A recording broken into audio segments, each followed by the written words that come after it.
Howdy, Jacob here. Today we're looking at Ferguson in the trading companies and distributors industry. 35 billion market cap on 38 billion enterprise value. They distribute plumbing and heating products in the US and Canada.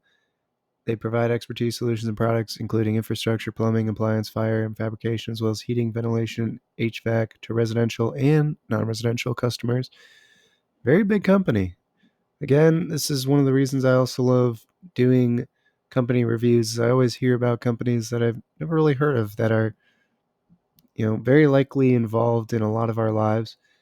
And so growth of revenue is not super large. You're looking at 20.8 billion in 2015 to 29.6 billion in 2024. That's going to be about 2 to 5% revenue growth a year. Nothing crazy.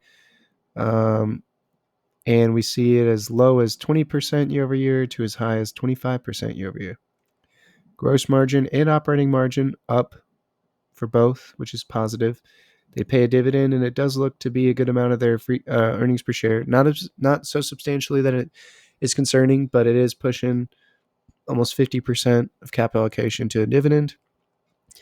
Their return on invested capital is very solid as well. Looking at low to mid teens, double digit. That is very positive.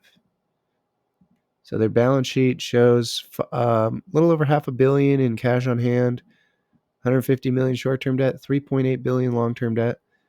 That, let's just round up, 4 billion long-term debt can be paid off in less than 2 years. Not concerned with that debt.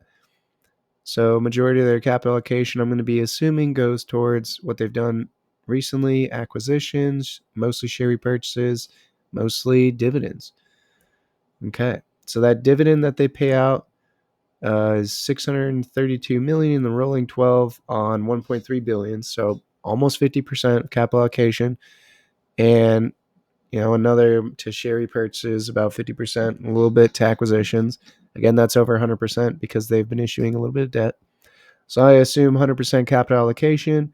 I'm going to assume dividend. Let's start with the revenue. So for revenue, I think 3% definitely makes sense to me. They're a large company. They've been around for quite some time. 1953 was when they were founded. But I think they can grow roughly in line with inflation, especially given some acquisitions. Maybe 10 to 20% of capital allocation to acquisitions. I think I'm comfortable with that. For margins, historically, they're around 6%. So let's do 5.5%, 5%, since free cash flow is a little bit lower. Share repurchases, if we assume roughly 40% capital allocation, you're looking at, 700 million roughly. That's going to be about 2%. Is their stock-based compensation heavy? Not so much. So I think I'm comfortable with around that 2% there. Terminal value, good return on invested capital, but majority of their money is going towards giving money back to the shareholders through share purchases and dividends. It's not necessarily being reinvested back into the business. And so I don't necessarily see a large premium being added on here. So I'm just going to go market average here, and then 15% return. For the dividend, I'm going to increase that.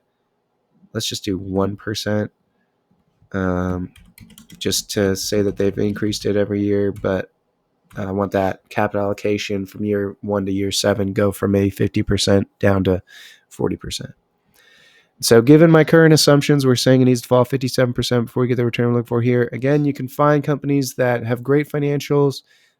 This one, I don't know if I'd go great, but definitely good. Everything's looking in the positive direction, but price is extraordinarily important. And for me, this doesn't seem like the price point that I would just be one to pounce at or anything.